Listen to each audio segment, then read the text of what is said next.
Bismillah ar-Rahman ar-Rahim. Wassalatu wassalamu ala nabiyyina Muhammad wa ala alihi wa sahbihi ajma'in.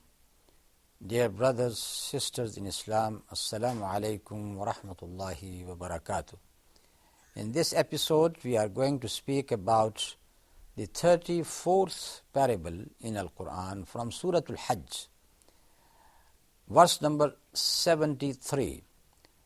In that verse, Allah subhanahu wa ta'ala has mentioned about the creation of a very mean type of creatures of Allah, an insect, a fly, that those people whom you think that they are gods, they are not even able to create a fly, let alone anything bigger than that. And even if that fly comes to you when you are just eating, and it snatches away from you a little bit of grain, you are not able to retrieve it from the fly itself.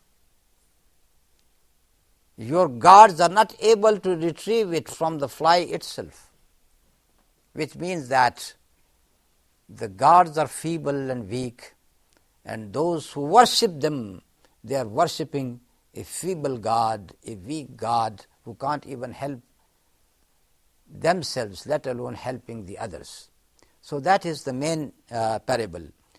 أعوذ بالله من الشيطان الرجيم يا أيها الناس ضرب مثل فاستمعوا له إن الذين تدعون من دون الله لن يخلقوا ذبابا ولو اجتمعوا له وإن يسلبهم الذباب شيئا لا يستنقذوه منه ضعف الطالب والمطلوب ما قدروا الله حق قدره إن الله لقوي عزيز. O men, here is a parable set forth. Listen to it. Those on whom besides Allah you call cannot create even a fly. If they all met together for the purpose, and if the fly should snatch away anything from them, they would have no power to release it from the fly. Feeble are those who petition and those whom they petition. No just estimate have they made of Allah, for Allah is He who is strong and able to carry out His will. So that was the example of those who are declared as deities. So here is the example of a deity or an idol and the worshipper of the idol. Or you can say that the example is that of an idol and a fly. That if a fly snatches away something from the idol's mouth, he cannot take it away from him or snatch it. He cannot retrieve it from him. Now the word which is used here, إِنَّ الَّذِينَ تَدْعُونَ مِن دُونِ اللَّهِ, those you invoke upon besides Allah subhanahu wa ta'ala, they are so weak that they can't create even a fly. Who are they? People have worshipped many types of idols. There are idols which they create with their own hands. Idols created of the stones, wood, and it was very amazing to hear that in Arabia, some people they used to create an idol out of dates. Now, this idol is sitting beside the person when he is lying at night time. And in the morning, because there is nothing to eat, this person who declared this idol as his God, now he is looking at his God with his eyes and with his stomach, which is asking for food.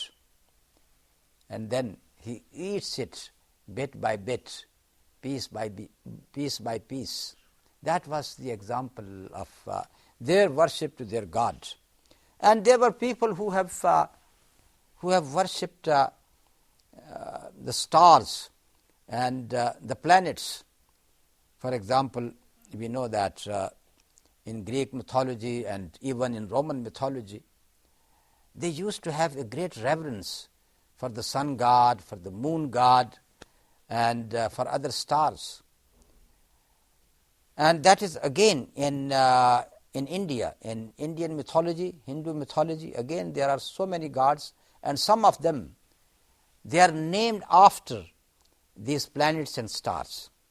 And one thing which is very amazing, that though people say that there is no shirk left in us, Western people I mean here, look at the names of the weekdays.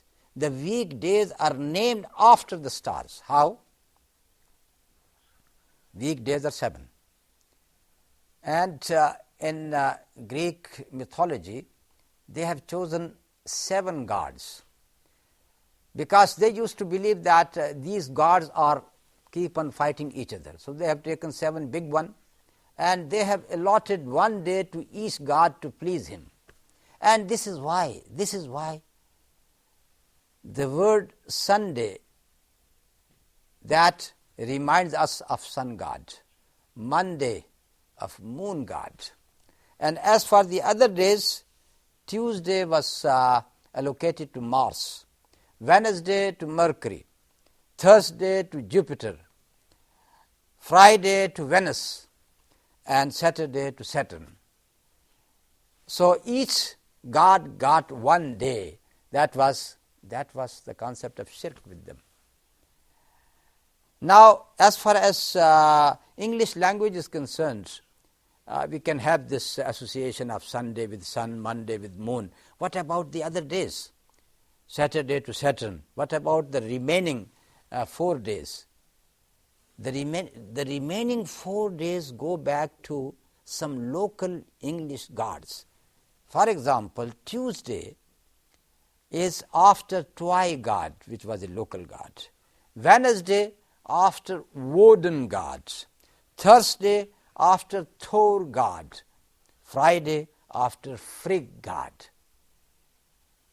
This is the impression of shirk which is coming in a language. In so many languages the same case, apart from Arabic.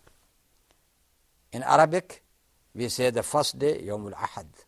Second day, Yawmul Ithnain, Yawmul Thulatha, Yawmul Arbi'a, Yawmul Khamis, Yawmul Jum'ah. The day when people get together, Yawmul Sabt. So there is no impression of shirk at all.